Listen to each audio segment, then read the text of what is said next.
Dave, thank you. Turning now to the Biden presidency. I did what I came to do. That's how President Joe Biden describes his high-stakes summit with Russian President Vladimir Putin. The world watched and weighed what the handshakes and head nods meant for the two countries. Many experts compare our current relationship to the low it reached during the Cold War. CBS 4's Natalie Brand is live in Washington, D.C. with more on this historic meeting. Natalie.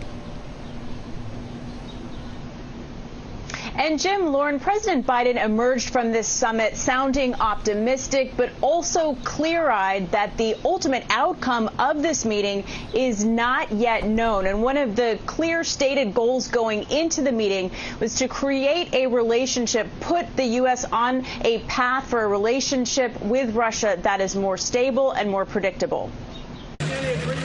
The historic summit between President Joe Biden and Russian President Vladimir Putin began with a handshake, then ended with planned separate news conferences, starting with Putin, who called the talks constructive. I think that both of these sides showed a willingness to understand one another. President Biden described the tone as positive. It's clearly not in anybody's interest, your country's or mine, for us to be in a situation where we're in a new Cold War.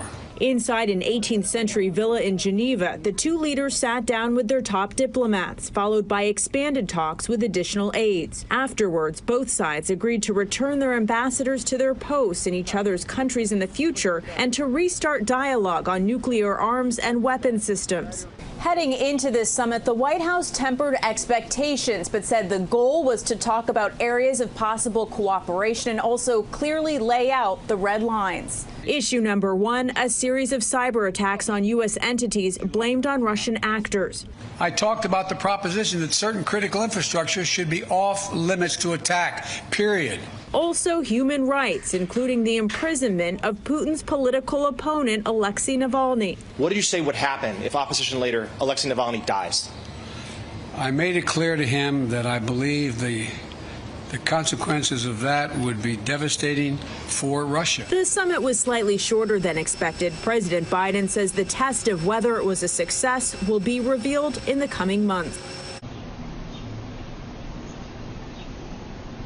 And back to the big issue of cyber attacks. This was an issue that Senator Marco Rubio wrote to the administration yesterday, urging President Biden to focus on. Today, President Biden said he gave Putin a list of 16 entities defined by the U.S. as critical infrastructure that should be off limits, from the energy sector to water systems. Jim and Lauren.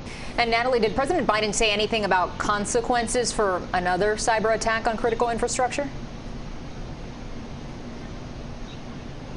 He was asked that question by reporters, and he did not give details, but said he made it clear that the U.S. has significant cyber capability and that Putin was aware of that, and that if Russia violates basic norms, that the U.S. would respond, indicating would respond in the cyber realm. Lauren?